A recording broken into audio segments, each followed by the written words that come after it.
Hi, welcome back to another episode of King Kruk Gaming. We're now on day 4 of CWL highlights for the Blue Valks family. Before we begin, guys, hit the like button, subscribe, and hit the bell notification so you don't miss out on any great content like this. Today, Hades is starting us off with a hybrid attack. He didn't get the memo. Hybrid is dead. No, it's not. Hybrid is not dead. Yeah, whatever. Stop distracting me. I'm doing something here. Anyways, Hades has taken out all of the trash buildings on the outside and has funneled his queen into the base. Once the queen takes care of the gold storage, she will fight the enemy king. Hades drops the rage in a super wall breaker to open up the wall and give the queen deeper access to the base. The queen has triggered the enemy CC, and we have some double ice golem, headhunter, and archer action going. Without wanting to compromise his queen, Hades drops the poison spell over the enemy CC, and we'll have to wait a few seconds until the queen takes care of the CC. Hades has cleared out a gold mine at 8 o'clock, and with a super wall breaker opens up the wall at 9 o'clock. And finally the queen is done being frozen. With a few rages, she will be able to clear out all 3 multi-infernos. Meanwhile, we have the barbarian king, the siege barracks, the hybrid armies underway, and all it took to create the funnel on the left hand side was a single super goblin on a gold mine. The hybrid army is making its way into the scary part of the base, and what makes it even scarier is Hades used both of his heal spells already, but he still has the warden's ability. He drops a rage over the town hall and the eagle, and just as quickly drops a freeze over the scatter shot in the town hall. And just to the right of the town hall, the queen is making her way ever so slowly to the multis. He pops the warden's ability, but the hybrid army is attacking everything but the town hall. However, the royal champion takes it down. The attack is getting a little dicey. They're taking a lot of splash damage and he has no more heals. Nevertheless, Hades still has the queen's ability as well as the royal champions. They take down the mortar,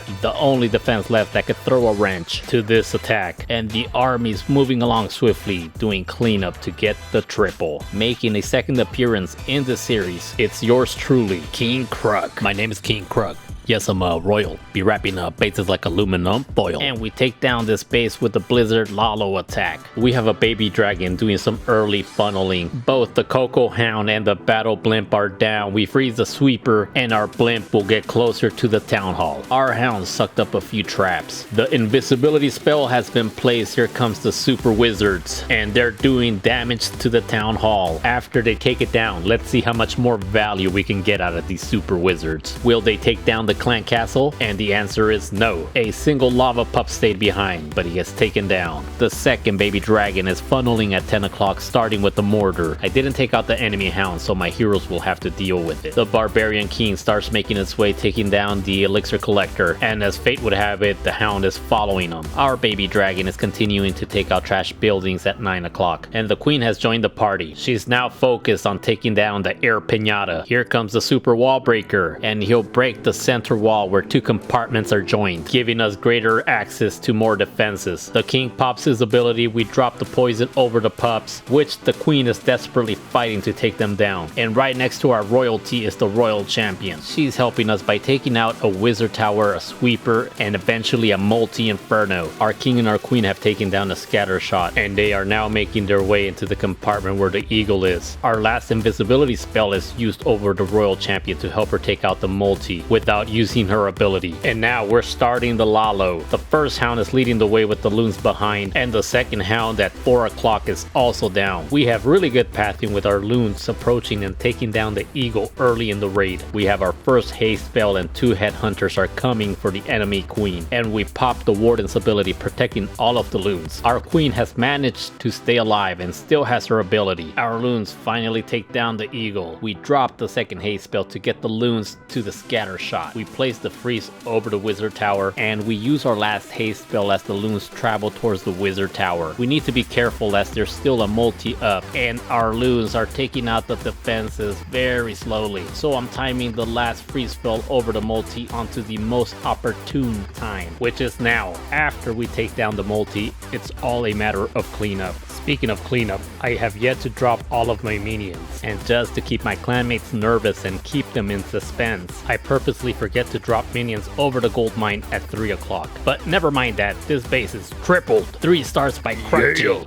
Up next is my Ninemus. Try saying that 3 times fast. I can't keep saying that, so I'm gonna call him Emem from now on. Emem is taking down this base with a Blizzard Dragon attack. A heavy set amount of Coco Loons and Hound are down to start the Blizzard. It's so cold. And Emem is gonna drop his Super Wizards over the Queen's Landing. The first invisibility spell is down, followed by the Rage, and almost immediately Emem takes down an air defense and a multi-inferno. The Super Wizards are targeting the Town Hall. After they take it down, they'll probably focus on the Ice Golem, unless he places the invisibility over it, and he doesn't. Now they're frozen and ready to be microwaved for a lazy dinner. Emem drops his first dragon over the barrack at 7 o'clock, and he takes his time, slowly, to create the funnel. I wonder when he'll drop the remaining dragons. And the rest of the dragons are down. I mean, only 3 dragons, far away from the first dragon. An Ice Golem leads the way for his king and queen, as they're taking down trash buildings on the left-hand side of the base. Emem has dropped all of his dragons and we're underway. The queen and a dragon pop the hound, and they make a lava pup mess that they'll clean up. Emem freezes a scatter shot and an air defense. He pops the warden's ability, which gives us protection from the multi that the air sweeper keeps pushing us towards. Once we take down the multi, we have to deal with the air defense, which will give us access to the eagle. The king and the queen still doing cleanup work on the outside of the base. And here comes the royal champion. She'll help take down the remaining lava pups, but it was a little too late. The pups take down the unicorn. He drops a heal spell over the withering dragons. They have taken a lot of damage at the core of the base. There's still plenty of defenses left. Come on, Emem, we gotta wrap this attack up. The heroes and the troops are uniformly ununified as they attack the remainder of the base. The only defenses remaining he has to be worried about is the multi, the scatter shot, and an air defense. And he freezes the scatter shot and the air defense. The royal champion pops her ability, softening these big defenses, and Emem is holding on to his queen's ability. The future is uncertain. The last struggling dragon is hanging on to dear life right before it goes down.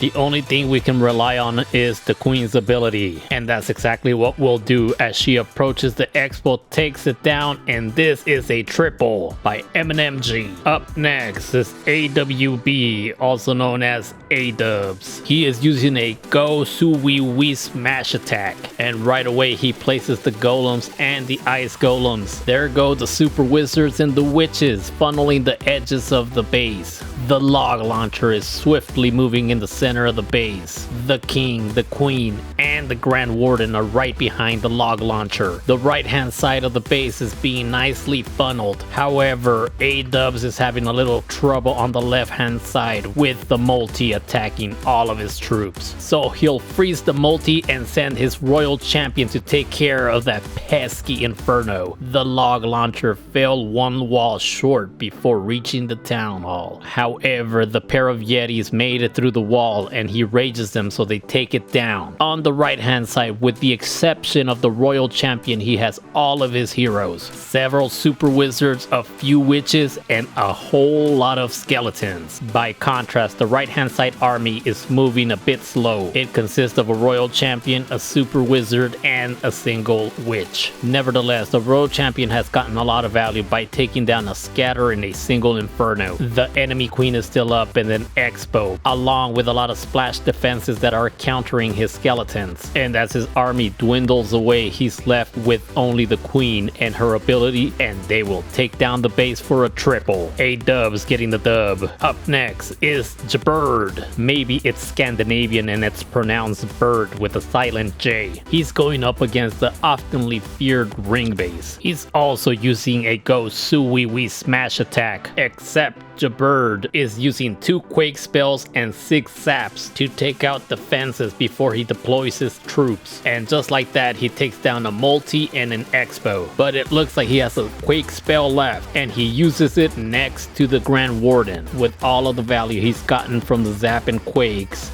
Jabird is now confident to send in his troops. A super wall breaker at 12 and 9 o'clock opens the corners of the base, wherein he'll send in a golem followed by witches and super wizards. At this point, I still don't see what angle or where Jabird is going to funnel his troops to take down all of these defenses in the town hall. But where there's a will, there's a way.